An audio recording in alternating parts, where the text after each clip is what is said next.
السلام عليكم ورحمة الله وبركاته. ازيكم يا حبايبي؟ وحشني كتير كتير. عاملين ايه؟ يا رب تكونوا بخير وبأحسن حال. تعالوا بقى معايا كده. هنعمل ايه؟ جايبة سمك وكمان جايبة شوية حاجات كده مشتريات على قد حالي كده، وحابة ان انا اشارككم الفيديو ده.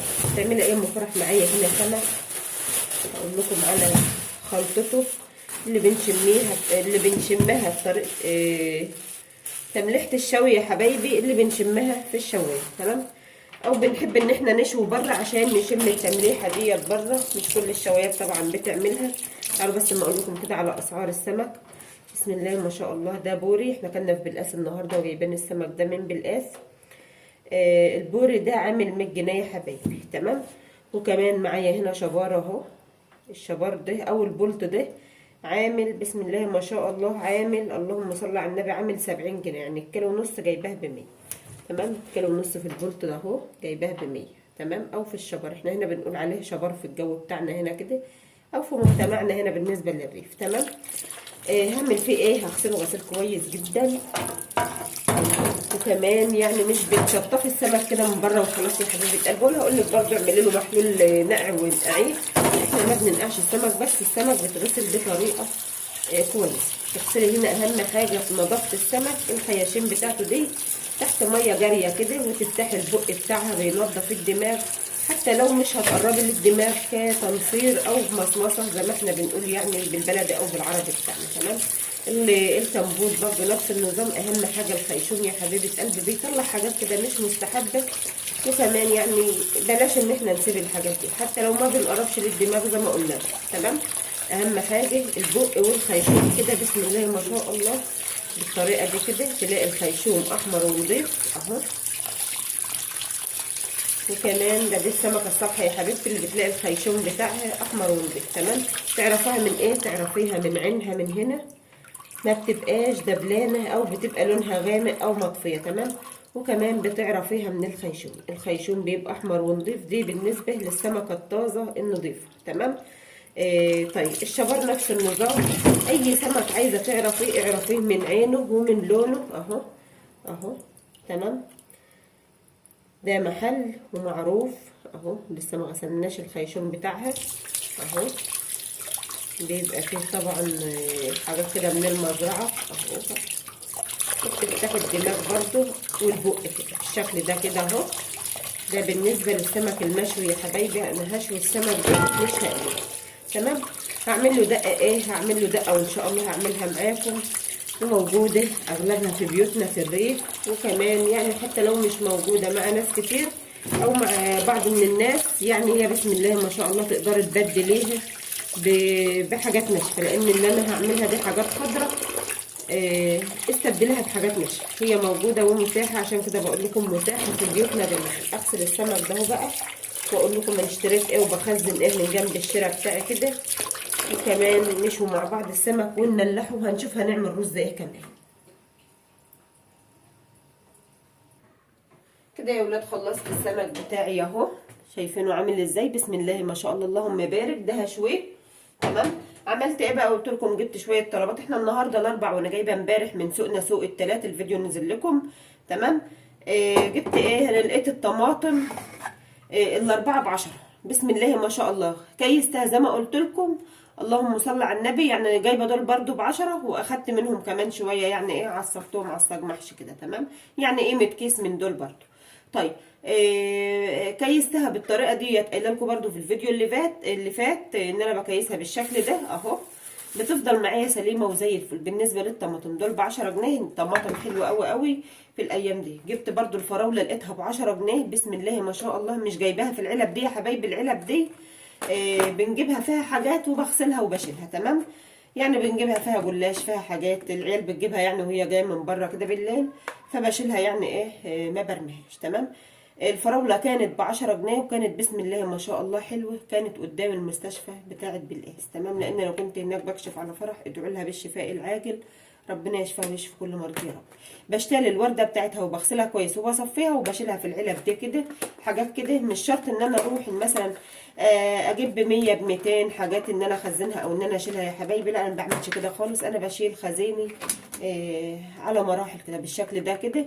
العلب دي كمان بتجيبوها من السوبر ماركت او بالناس بتشتريها من السوبر ماركت جاهزه زي ما هي كده بالفراوله. تمام. العلب دي حلوه قوي في الخزين وبسم الله ما شاء الله زي الفل. كمان السفند ده بسم الله ما شاء الله ما كنتش جبت من سوقنا امبارح. السفند ده لقيته ب10 جنيه برضو في المكان ده. تمام. يعني دي بياعين بتبقى قاعده. وكمان من سوقهم برضو كان امبارح كان النهارده لان النهارده الاربع سوقهم الحد يا حبايبي. اليوسف ده او السفند ده الكيلو فيه عامل 10 جنيه. تمام. اعمل بقى ايه معاكم الدقه بتاعت السمك. هعمل ايه مع اللهم صل على النبي. هعمل رز ايه يا ولاد مع السمك بتاعي. بما ان ولادي كل مره يقولوا لي رز بني رز بني مع السمك يا ماما.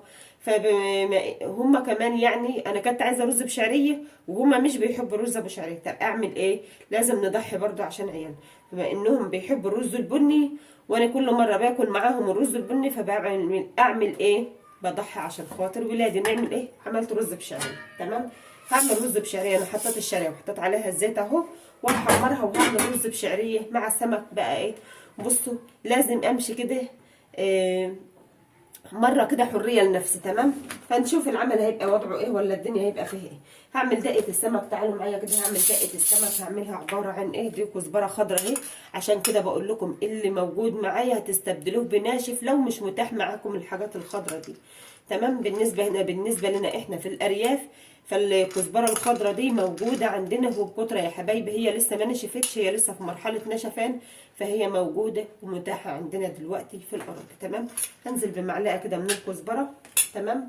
ومعايا هنا توم اخضر. عشان كده بقول لكم استبدلوا الحاجه دي لو مش موجوده معاكم خضراء استبدلوها بناشف. تمام.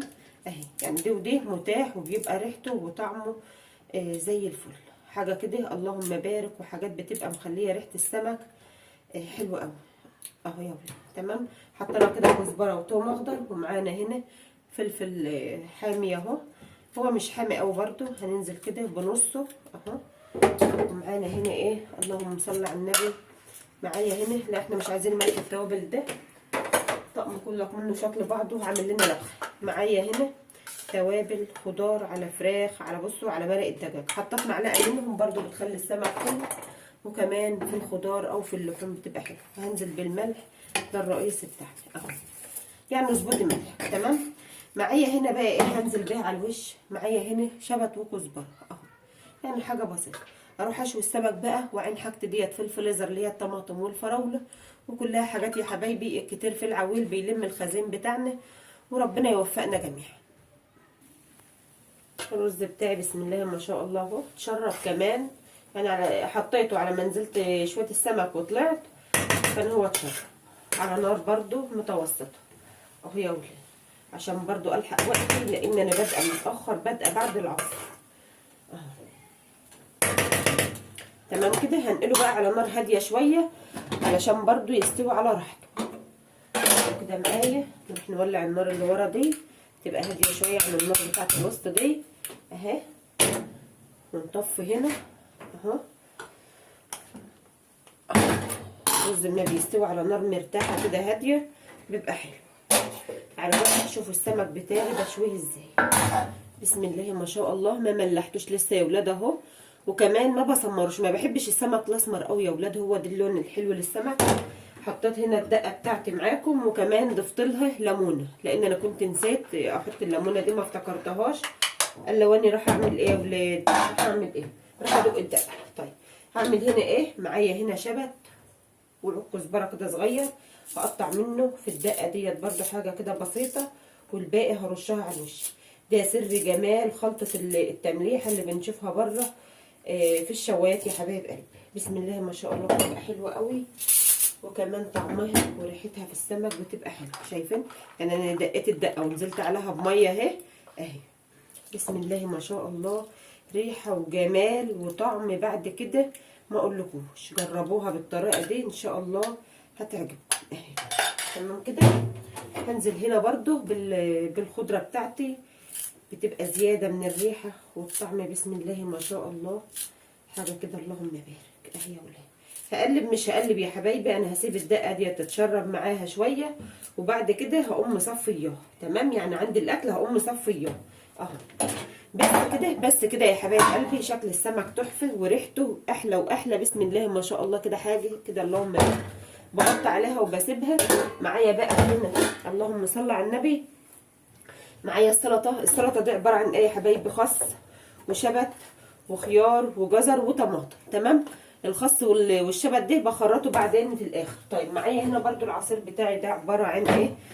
عصير موجود معانا في كل بيت، فاكهه طبيعيه خالص اهي. معايا هنا برتقال اهو، وكمان معايا موز، ومعايا فراوله، ومعايا جوافه. هنزل بكوبايه الا ربع من السكر، او بكوبايه على حسب ما انت عامله، يعني سمك العصير بتاعك هيبقى تقيل خفيف، السكر برضو بيبقى يرجع للرغبه. تمام اهو يا حبايب قلبي، وهفرمه وهصفيه.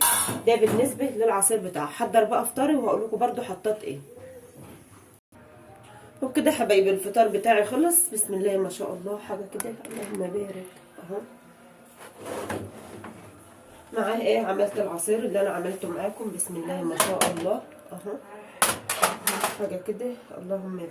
العصير ده حلو قوي قوي، وكمان يعني حاجته متوفره في البيت. مش هقولك بقى كلفي نفسك اعملي حاجه فوق طاقتك، حاجه زي كده، لا والله يا حبايب قلبي، كلته متاح في البيت. حاجه كده اللهم بارك، السمك وجماله وريحته تقدري تعمليه في البيت وبكل سهوله، بسم الله ما شاء الله. كمان دي السلطه الخضراء بتاعتي والرز بشعريه. اترككم في رعايه الله وامنه، والسلام عليكم ورحمه الله وبركاته.